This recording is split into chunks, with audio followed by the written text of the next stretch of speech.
Gunshot Straight from the Hip, the show that explores the lives of ordinary people doing extraordinary things. These are uplifting stories of people just like you who touch the lives of others just by being themselves. The views expressed are those of the speaker and guests and do not necessarily reflect those of any advertiser or business entity associated with this broadcast. Here is your host, Mark Gunn. Welcome to Gunshot Straight from the Hip. My name is Mark Gunn, and this is the podcast that takes a look at the lives of ordinary people doing extraordinary things and having a positive effect on other people just like you. And in the studio this afternoon is, let's see, he's not Jamaican, but he got a lot of jobs. Let me see.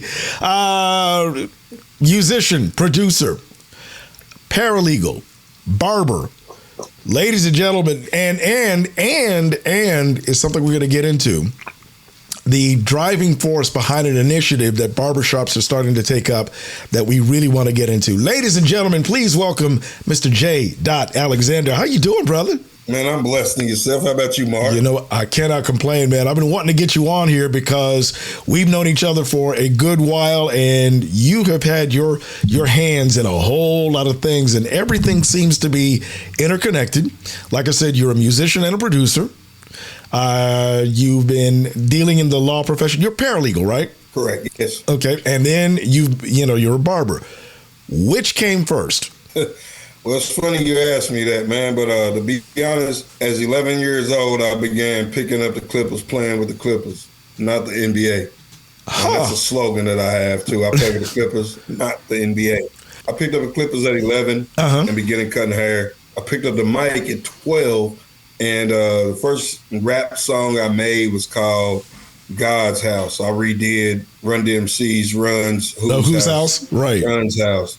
So I did God's House, basically, and I thought I wanted to be a rapper at the time, and I did, and I pursued it and was doing well, and things happened, especially in Louisville when, at the time, early 90s, there was no musical outlet. So, Right.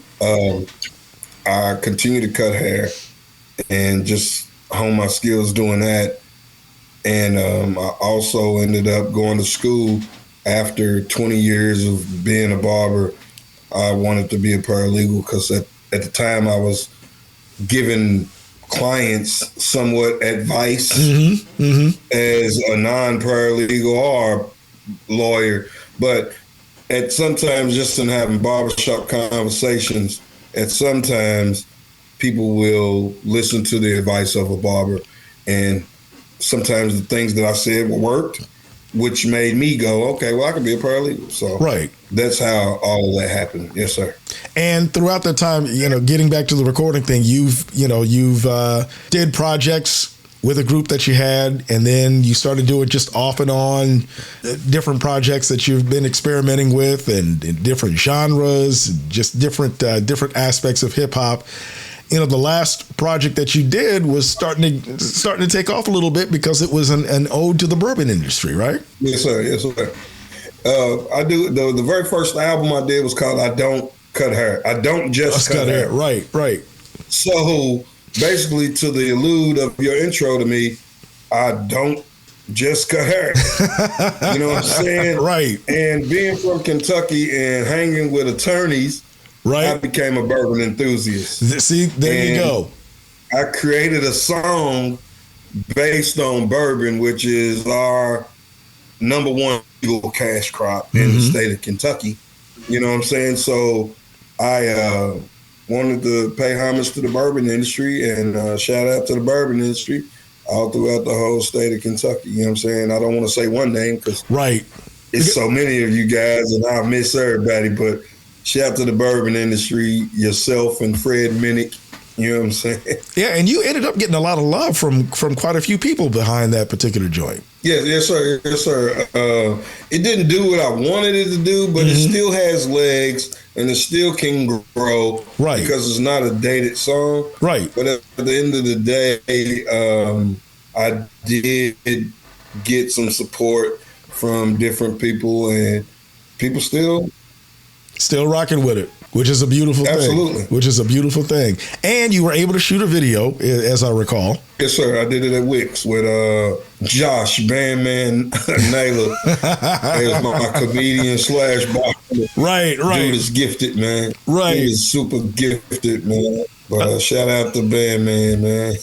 Let's get back to cutting hair, because the barbershop, and it's kind of been a running joke, but it's been a running joke of truth. The barbershop is the sanctuary for guys, because we're able to talk about things that we couldn't talk about in front of our wives and our girlfriends.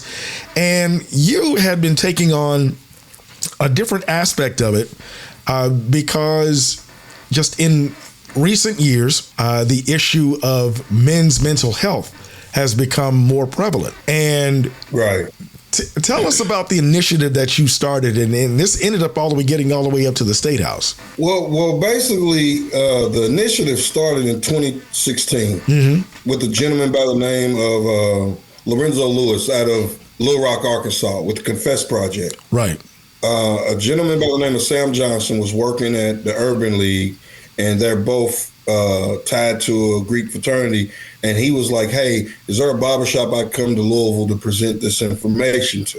Mm-hmm. So Sam said, yeah, I know somebody. He's active in the community. You go over there. So he came over, brought the information about black men and boys' mental health, which was something that we never discussed and talk about because, of course, we're told to be strong and mask it and don't worry about, having emotions per se. Right. Mm-hmm. So with that being said, that gentleman started that, and then he ended up making me the Kentucky ambassador for the Confess Project of America, where I would go to different barbershops throughout Kentucky and wherever he asked me to go to train other barbers about the concept of active listening, positive affirmation, validation, and lack of judgment. Those are the elements that we use to be able to talk to individuals to share the message. And at that time, he ended up getting a grant from Gillette out of Boston, the razor company. And that provided him an opportunity to go all across the United States and recruit barbers such as myself and others to speak about the plight of mental health in our community. Now, to be clear, you're not actually certified mental health counselors, but barbers, in my estimation, are kind of like bartenders. They're great listeners. So, when you have things to talk about, because typically, you know what it's like in the barbershop. We talk a whole lot of mess about anything and everything but what's going on with us. But now you've been able to provide a space to where we can feel safe in being vulnerable. Now, with that, if you're talking to me with this information, then I keep it between you and me. Mm-hmm. But if it's open in the barbershop and you want to discuss things in the barbershop, then you did make yourself vulnerable. Right. However, but at the end of the day, though, our goal is to advocate, to get you to a place that can actually clinically diagnose you for whatever ailments or whatever things you're going through. So I do partner with clinicians in order to do that, but I am an advocate. And to your point, no, sir, I'm not a clinician. I am an advocate. So I stand in the gap for the people who can't speak for themselves about how they need to go about their mental situation. And with the Confess Project, have you seen an uptick of clients basically being a little more vulnerable and talking about things that they ordinarily wouldn't talk about? Absolutely. Absolutely. I guess this is the age of vulnerability, too. Mm-hmm. I mean, we have the age of information, you know what I'm saying? We have the age of everything. So I think this is the time where men are starting to become men and talk about their issues instead of using it in other non-positive ways. Right. And if people want to get more information about the Confess Project, how can they do that? Well, you can go to the confessprojectofamerica.org and log on, and you'll see a lot of information that they've gathered based on the statistics of how we are as black men and things of that nature. And one statistic that sticks out to me is only 4% of clinicians look like me and you. So it's kind of hard to go talk to somebody that don't look like me or you, right? Based on the fact that they don't experience what you and I experience. So they would just be coming from a theoretical standpoint versus practical and theoretical. And cultural as well. And cultural. Yeah, absolutely. You're correct. So I'll tell you what, we're going to take a break because we got through the serious side of barbering, but you've got to have some crazy stories about some of the folks that you've encountered over the years. We are talking with J. Alexander. This is Gunshot Straight from the Hip. We got more in just a second. If you're an advertiser, one of the most important things about getting your message out is actually standing out from the rest of the crowd. While you're listening to this episode, this is where you would hear your commercial. As an exclusive sponsor of Gunshot Straight from the Hip, your business can be exposed to thousands of listeners at any given time. Your commercial is professionally produced and, depending on your message, can have a longer shelf life based on your needs. Gunshot Straight from the Hip is a unique and compelling program, unlike anything else in this particular space. Episodes are available on many podcast platforms, which makes the potential for new customers that much greater. Most of all, it's extremely cost-effective. If you want more information on how to sponsor this program, call Mark Gunn Media at 502-407-0283. That's 502-407-0283. Or visit our website at markgunmedia.com. That's markgunmedia.com. Mark Gunn Media. No hype, no hoopla, just damn good work. Welcome back to Gunshot Straight from the Hip, the show that explores the lives of ordinary people doing extraordinary things. These are uplifting stories of people just like you who touch the lives of others just by being themselves. To download this and past episodes, go to markgunmedia.com or anywhere you get your podcasts. Once again, your host, Mark Gunn. Welcome back to Gunshot Straight from the Hip. My name is Mark Gunn. We are the podcast that talks about ordinary people doing extraordinary things and making a positive impact on the lives of others. And you can download this and other episodes wherever you get your podcast. My guest is J. Alexander, who isn't just a barber.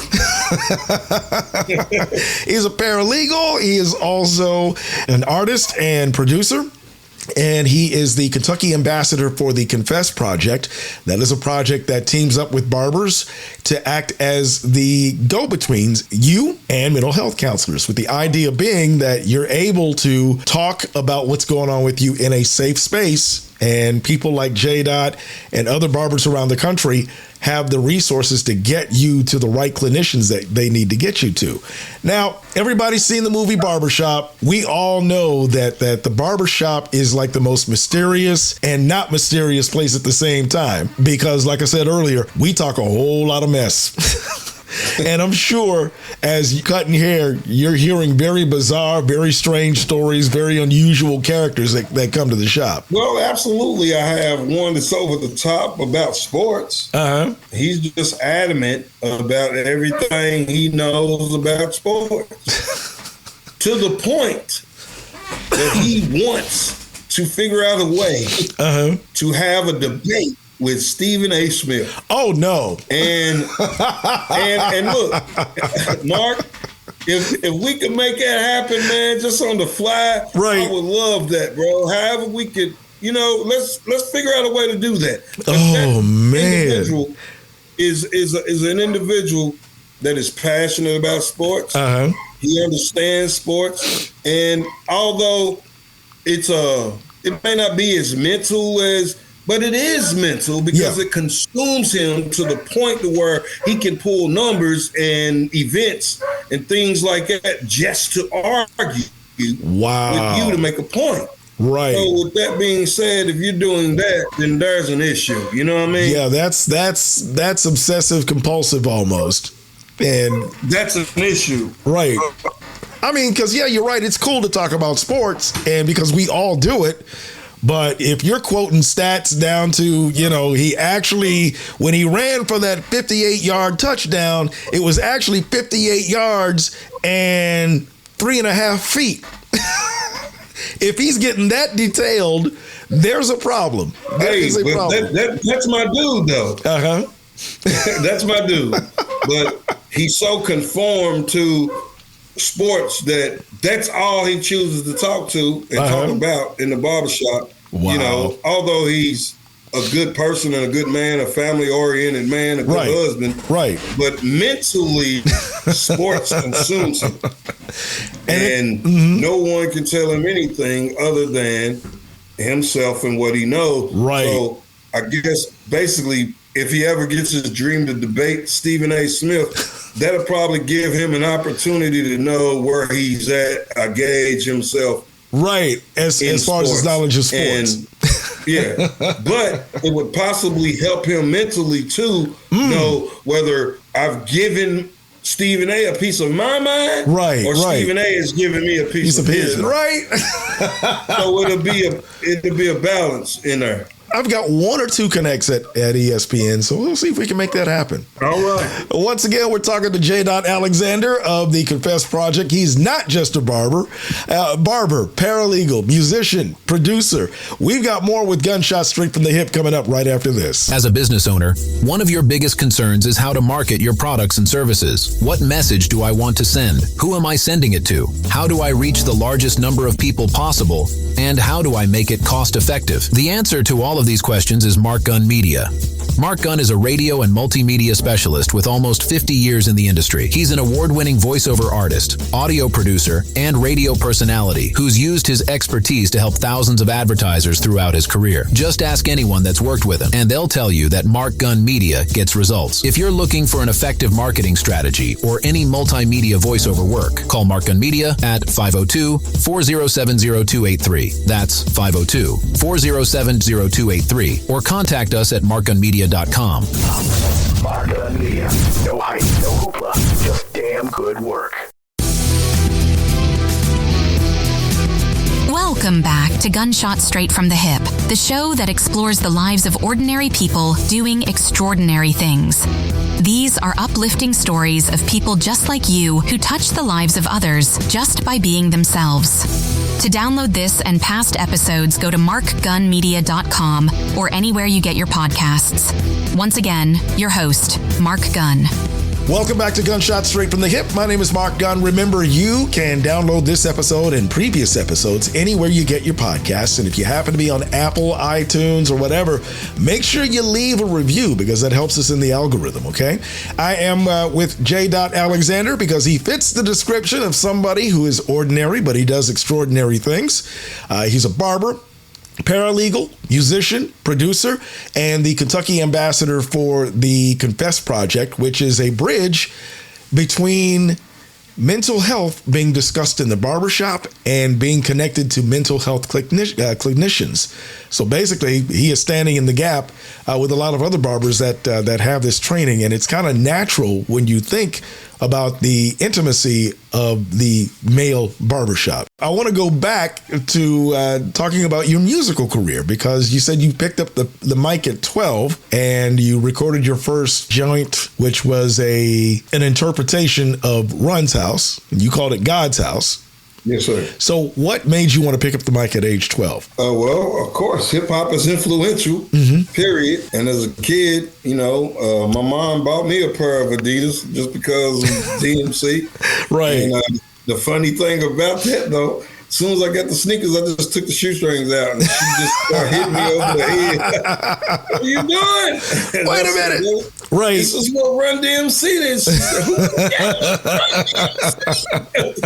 She said, Mama, look, this is the people that's hip hop. And, she's like, well, you going to put some shoestrings in your shoes. Right.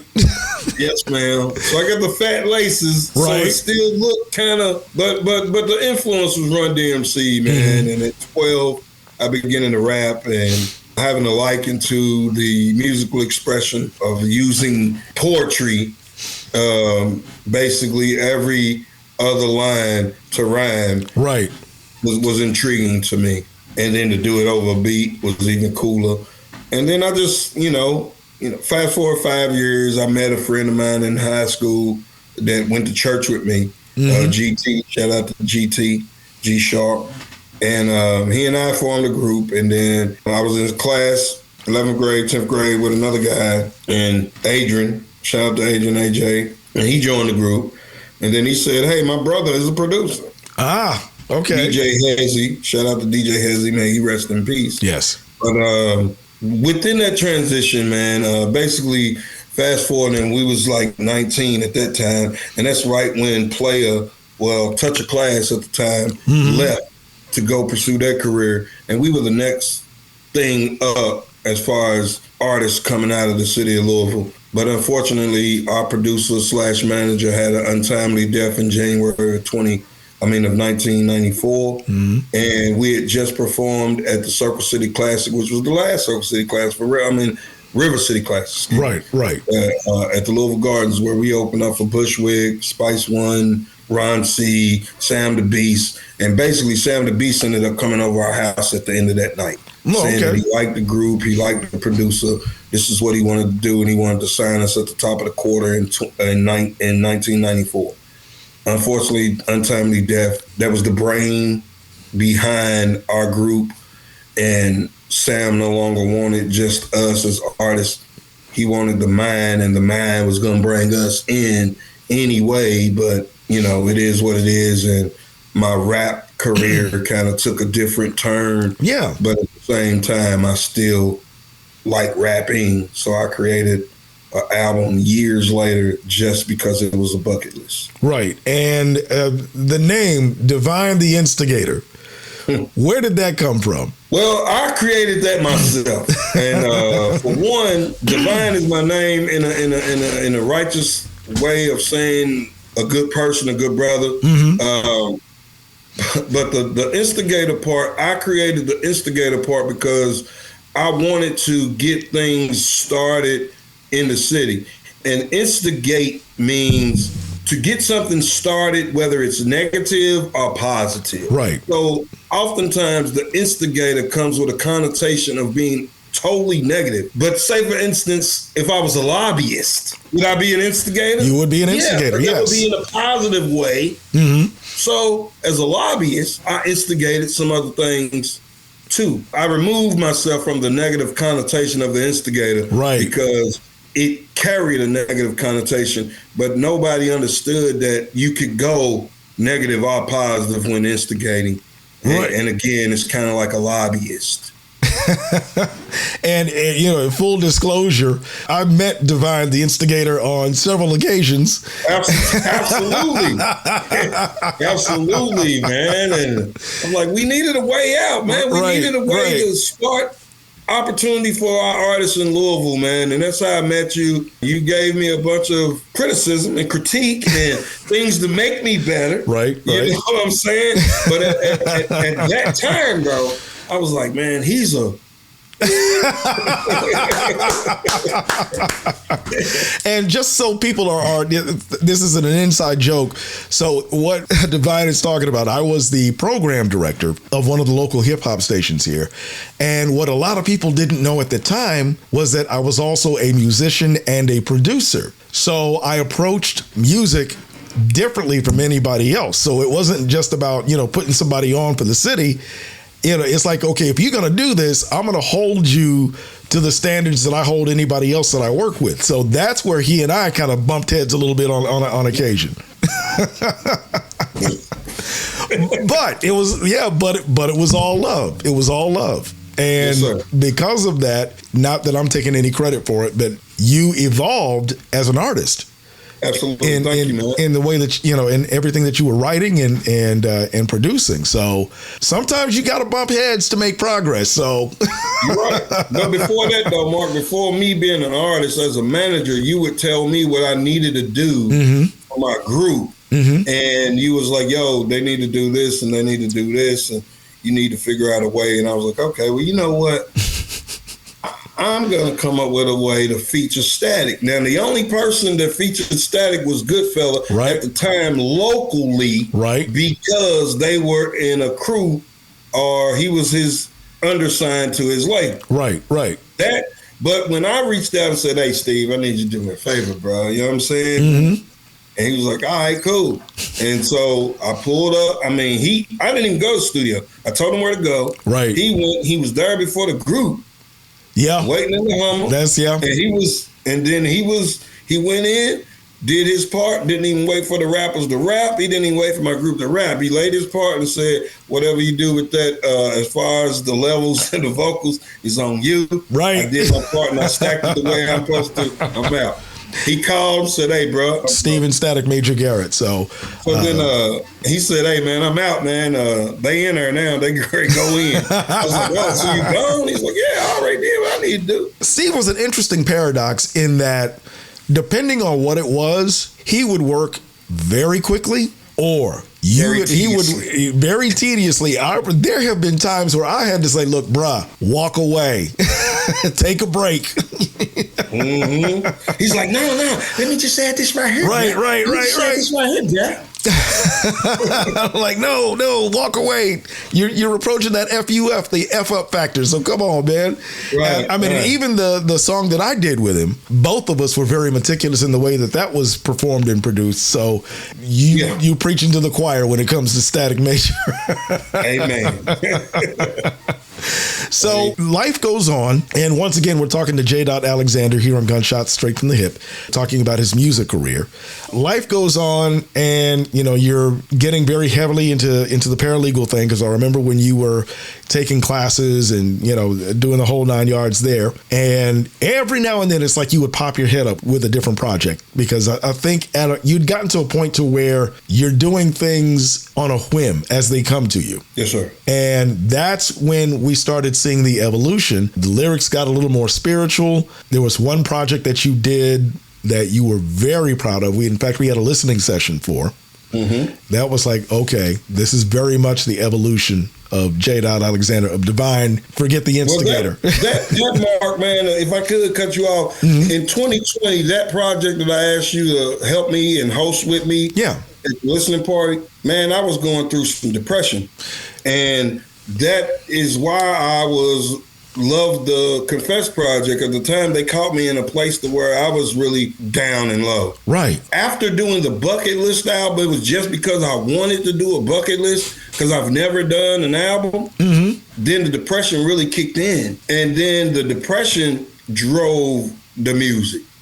Right. So that EP of the Thoughts Out Loud, the one that was all depression music, man, to be honest. Wow. Mark chapter 4, Jesus gives a wonderful illustration. Gives an illustration about how he calmed the storm. We have the storm of COVID-19, the storm of a pandemic. We have storm of police brutality. We have the storm of injustice. We have the storm of gun violence. But one thing about it, Jesus, if you place your faith in him, and Jesus will get all of us to the other side. And one thing about getting to the other side, there's victory in Christ Jesus. So if Jesus calmed the storm on the sea, Jesus can calm the storm of any pandemic. Jesus can calm the storm of COVID-19. Jesus can calm the storm of police brutality. Jesus can calm the storm of racism. Jesus can calm the storm. Let's take them to church. We've been praying, still going through our battles. The prophets want to lock us like a shackle. They don't want us breathing with our hands up. We take a stand in 6, we got our hands up. Please, Lord, come, we gon' ride. Standing on your promise, 12, quick and won't die. With God on the side, balance one fist up, BL them up real high. I'm still here, my face restored. I'm just trying to change my life so I can live for the Lord. It's okay, it's alright. They say God gives the toughest battles to the strong to fight. We will win, we will fight, we will win, we will fight, we will stand in the end. Yeah, we will fight, we will win, we will fight, we will stand in the end. I'm still here, my face restored.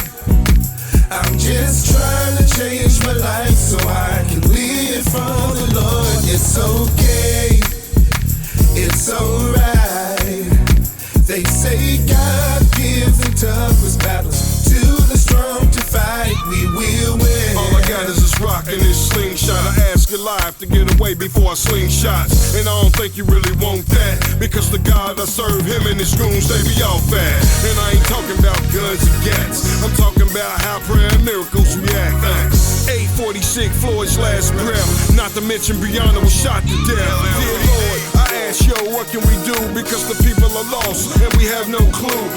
We don't have to agree with all the riots, but one thing we can agree, too many silent. We got a plot plan, strategize at the pole. Let our voices be heard so we can gain control. Plus there's too many families being shattered, I can't say it enough. Black Lives Matter. My face restored. I'm just trying to change my life so I can live for the Lord. It's okay, it's alright. They say God gives the toughest battles to the strong to fight. We will win, we'll win, we'll win. 911 operator Harrisburg emergency. I don't know what happened. Somebody kicked in the door inside my girlfriend. Okay, how old is your girlfriend? She's 26. You said 26? Where was she shot at? I don't know. She's on the grill right now. I don't know. Is she alert and able to talk to you? No, breathe. Breonna Taylor was a 26-year-old EMT serving on the front lines of the fight against COVID when she was shot at least 8 times inside her home during a drug raid in March. No drugs were found, and the 3 officers involved were placed on administrative leave. But so far, none have been charged. It was just my thoughts out loud, trying to be a better man. Mm-hmm. I'm holding it down. Hurt people. Right. It was just those type of, because there was a pandemic and I didn't know what I was, what I was going through with my barbershop. I wasn't at work. Mm-hmm. So all those songs was written in 2 months because I wasn't at work. Right. And I was so depressed because I couldn't cut hair, man. And I'm like, what is going on with society? Am I going to lose my career? Am I going to lose my job? Am I going to lose? So I'm depressed. And when I get depressed, I think and write. So there you have it. Was me and my thoughts out loud. I don't think you ever revealed that the songs came out of depression. I knew that they were written during the pandemic. And if you go at face value with the titles of the song, you wouldn't think that they came from a place of depression. So, I mean, that's a hell of a therapy session, bro. Well, I don't know, Mark, if you really look like on the cover. Yeah. Like I got a cover where the inside cover explains what I was going through. So I used all the titles in a story in a poem. Mm-hmm. To explain my issues. So the very first song is called Thoughts Out Loud. Right. So that's me just rapping for a whole 4 minutes, no hook, no nothing. It's a hook at the beginning and a hook at the end. Right. But it's just me getting my thoughts out. And then you have the Hard to Love, going through situations. Black is on the hook from Player, now with Drew Hill. And so is Cool Daddy Fresh from Nashville, popular #1 independent artist out of Nashville. Mm-hmm. He's on that song. And then I did The Better Man with Smokey from Claire and Drew Hill. And that was just showing me growth because I was going through some things.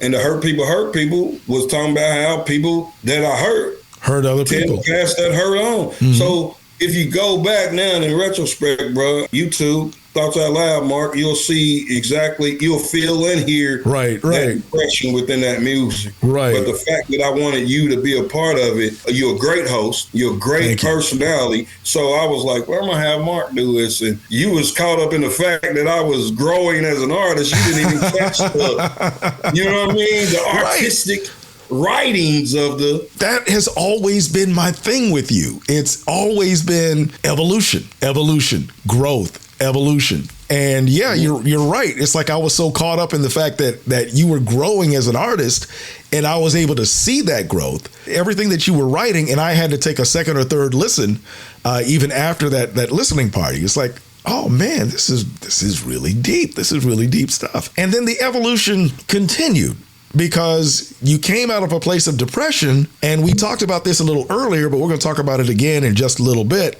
We are kicking it with J. Alexander. This is Gunshot Straight from the Hip. We got more right after this. The People's Station, 104.7 WLOU Jams, standing in the gap because kindness and service change lives. There are moments in life when someone steps in, not for recognition, not for applause, but simply because they care. They see a need and they fill it. That's what Standing in the Gap is all about. The vision came from our Vice President and General Manager, Steve Murphy, who felt it deep in his spirit, a calling to recognize and honor those who quietly make a difference. Whether it's a neighbor helping a family in need, a teacher going the extra mile, or a volunteer making an impact, we want to celebrate them and inspire others to do the same. WLOU is making a space to lift up these unsung heroes, but we can't do it alone. If you know someone who deserves to be recognized, tell us. And to our business and community partners, this is your opportunity to support something that truly matters. Together, we can stand in the gap and make a difference. Standing in the Gap, because kindness and service change lives. Only from the People Station, 104.7 WLOU Jams. Welcome back to Gunshot Straight from the Hip, the show that explores the lives of ordinary people doing extraordinary things. These are uplifting stories of people just like you who touch the lives of others just by being themselves. To download this and past episodes, go to markgunmedia.com or anywhere you get your podcasts. Once again, your host, Mark Gunn. Welcome back to Gunshot Straight from the Hip. My name is Mark Gunn, and this is the podcast that explores the lives of ordinary people doing extraordinary things and making a positive difference in the lives of others. J. Alexander is my guest, and let's see, not just a barber, paralegal, musician, producer. And we were talking about your growth as an artist. Like I said, every now and then you'd peek your head out and you'd be working on something. And one of the things that I love about you is that you are always looking for feedback, always looking for information. You would send me snippets of stuff that you were working on. I'm not like the Quincy Jones or the David Foster or the Maurice White of producing or anything like that. But I've been around. But you are the Mark Gunn of Louisville. Okay, I'll take that. But the thing is, I've been around enough of those guys. I've soaked enough knowledge and sat under enough learning trees to where that's information that I can pass on. Plus, I come at music, like I said, from a totally different perspective than a lot of other people do. So there are things that I look for, things that I see that other people may not see. And that's basically because of the way that I'm wired. And being a musician also helps in that regard, because that's another way that you and I relate to each other. And that's another way that Static and I related to each other. You know, we were musicians and then we became brothers.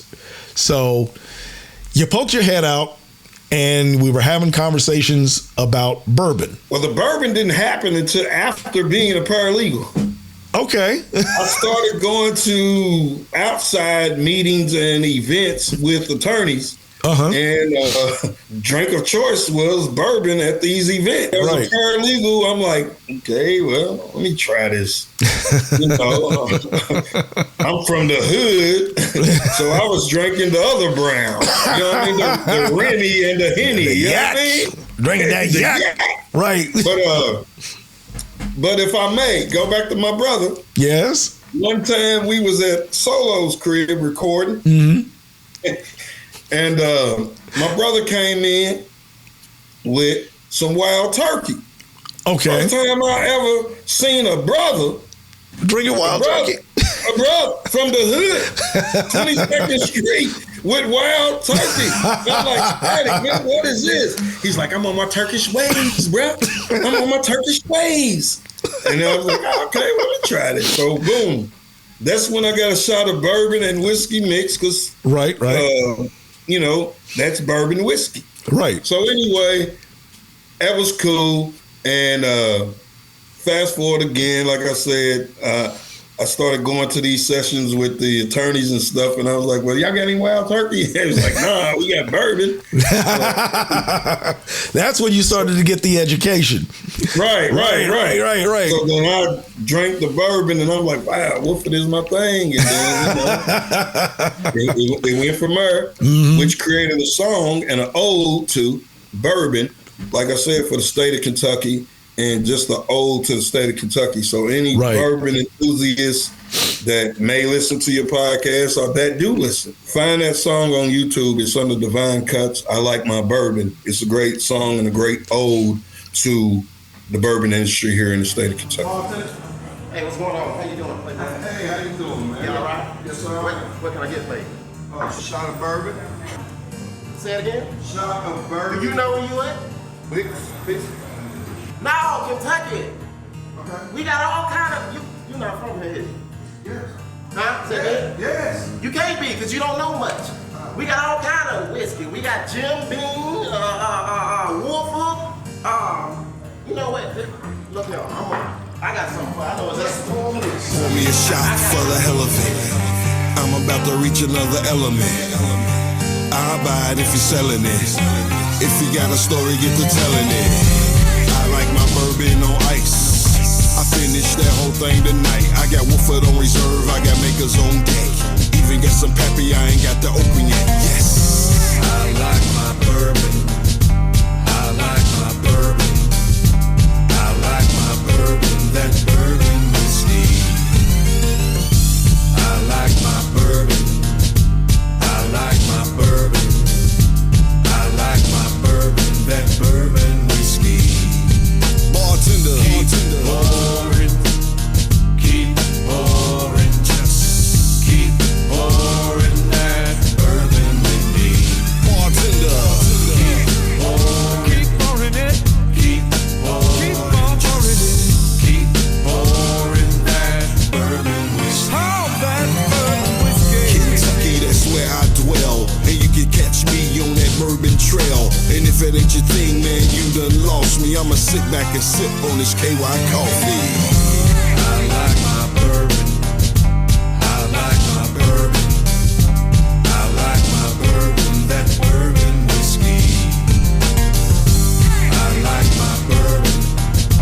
I like my bourbon. I like my bourbon. That bourbon whiskey.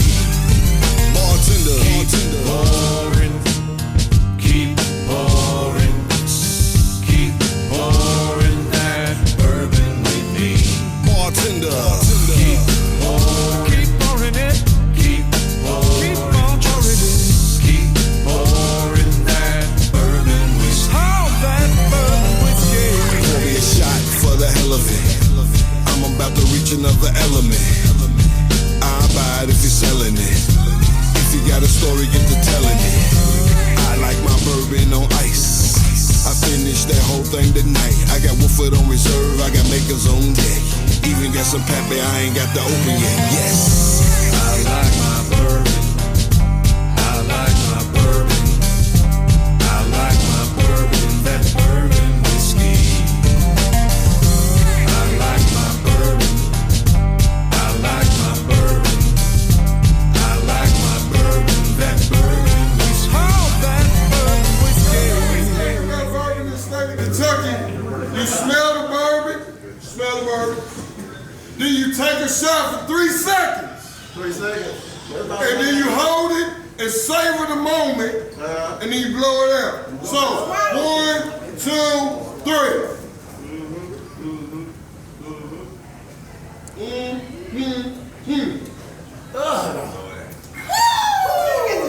Kentucky Bourbon Challenge.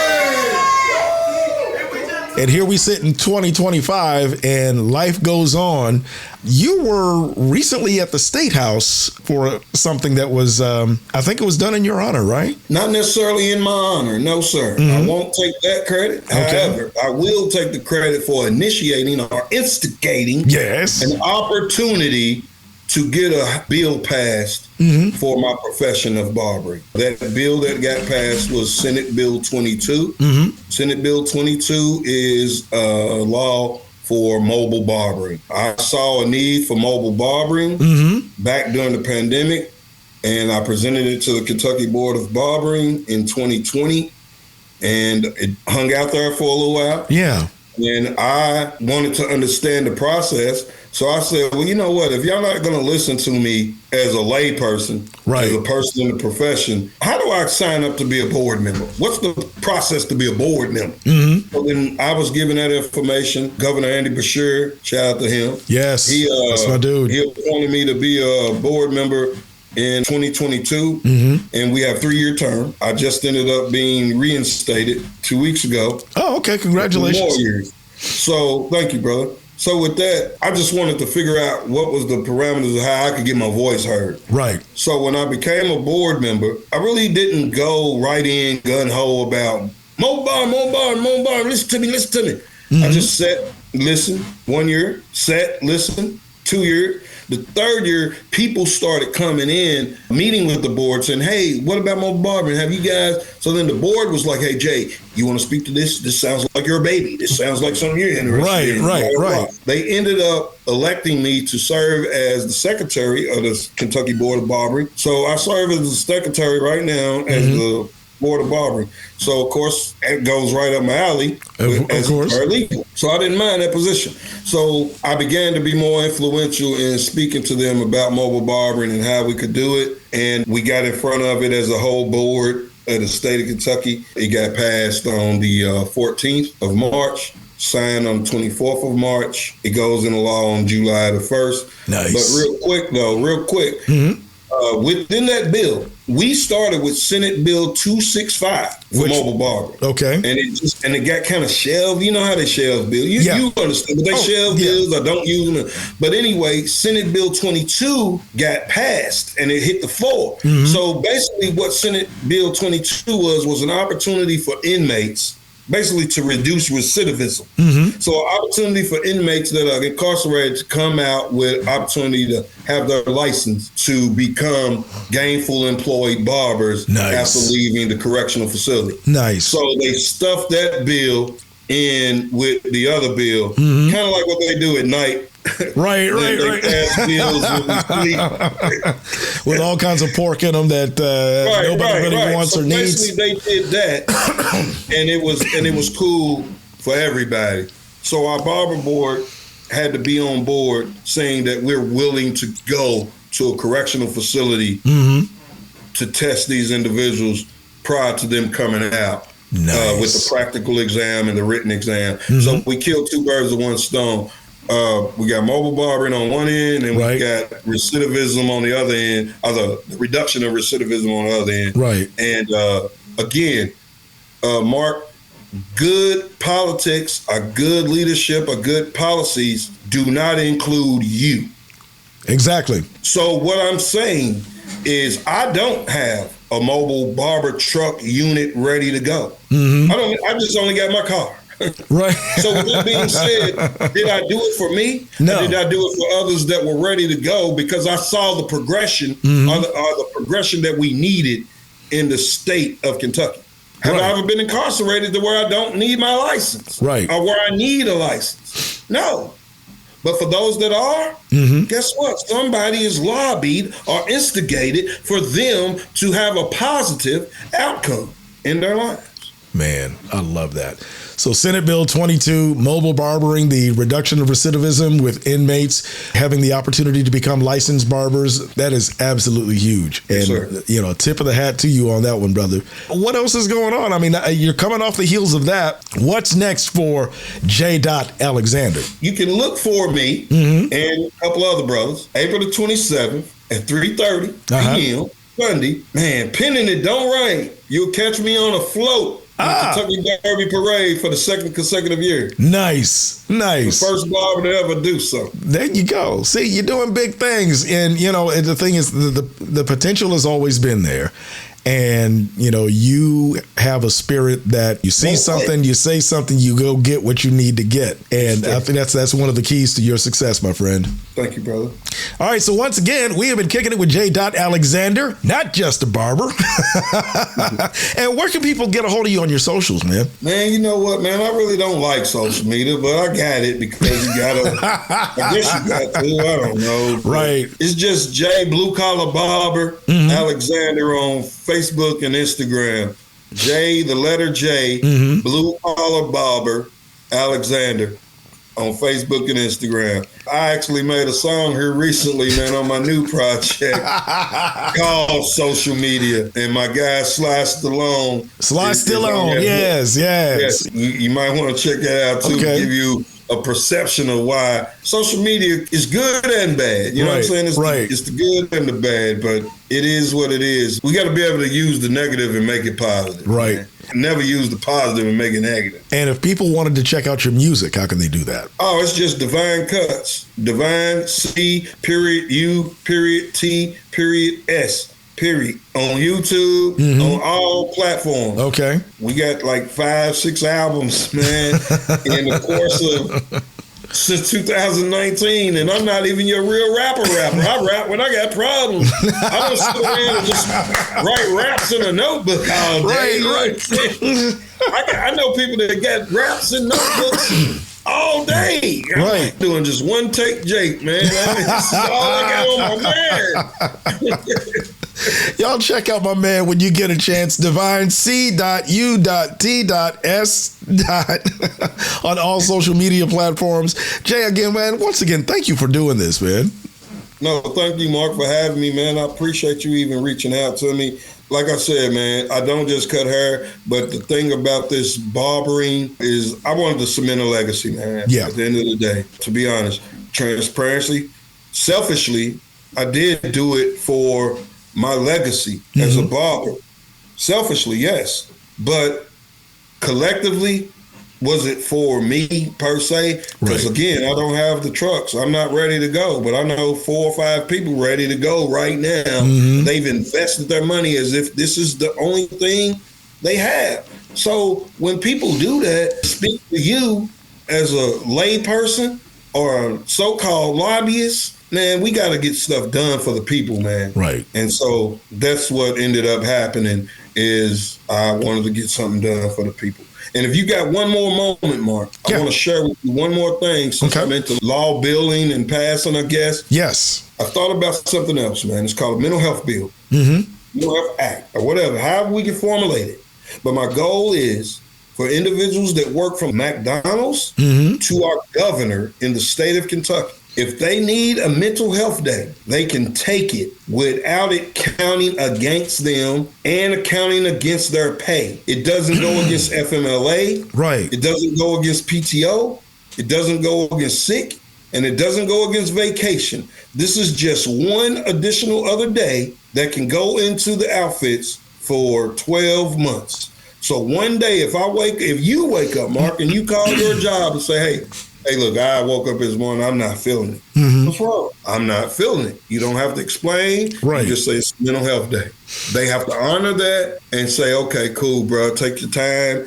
I'll see you tomorrow. But you only get the one day. Right. And it doesn't count against you, period. And I think that that's like a reset button for individuals who are stressed, are going through something at work, are mentally at home from work, or whatever, that gives them an opportunity to decompress for that day and be to themselves and do them, and then try to get it right tomorrow morning or the next day morning at 6, 7, 8 o'clock, whenever your clock in time is, and it doesn't go. And I think employers would find that this would be conducive to the fact that we want better productivity out of our employees. I like it, man. We can't get that if they're stressed. That's true. I like that. So I'm going to go back around with 2 senators that help me. Shout out to Reginald Thomas out of Lexington. Yes. And shout out to Senator David Yates, who was my employer as a lawyer, for co-chairing that. David did not sponsor it. He co-chaired it. Right. Someone else did, and he saw need, and he answered it with his colleague, and they made a way to push it through. And again, I'll circle back with them 2 individuals, and if there's something that they don't think may work, maybe they pull me in another direction, but if they do think it's something that we can work and work it out with employers, I know employers are going to be like, man, you talk about another 12 days and we're going to lose money. You know what I'm saying?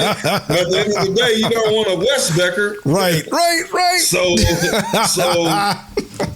you go figure that out. You want a standard review or you want some calm, good employee? Okay. Make sure you keep us up to date on the progress of that, because I think smart employers will take advantage of that. You're right, because a sane employee is a good employee. So, So once again, J. Alexander has been our guest on Gunshot Straight from the Hip. Remember, you can download this and other episodes no matter where you get your podcasts, and we will be back for the next episode. And as always, if you can't change the people around you, change the people around you. Peace. Peace. Thanks again. You've been listening to Gunshot Straight from the Hip, the show that explores the lives of ordinary people doing extraordinary things. These are uplifting stories of people just like you who touch the lives of others just by being themselves. We're always looking for feedback and show ideas, so reach out to us by email. mark@markgunmedia.com. That's mark@markgunmedia.com. Make sure you check us out for the next episode. Thank you for listening. Mark Gun Media. No hype, no hoopla, just damn good work.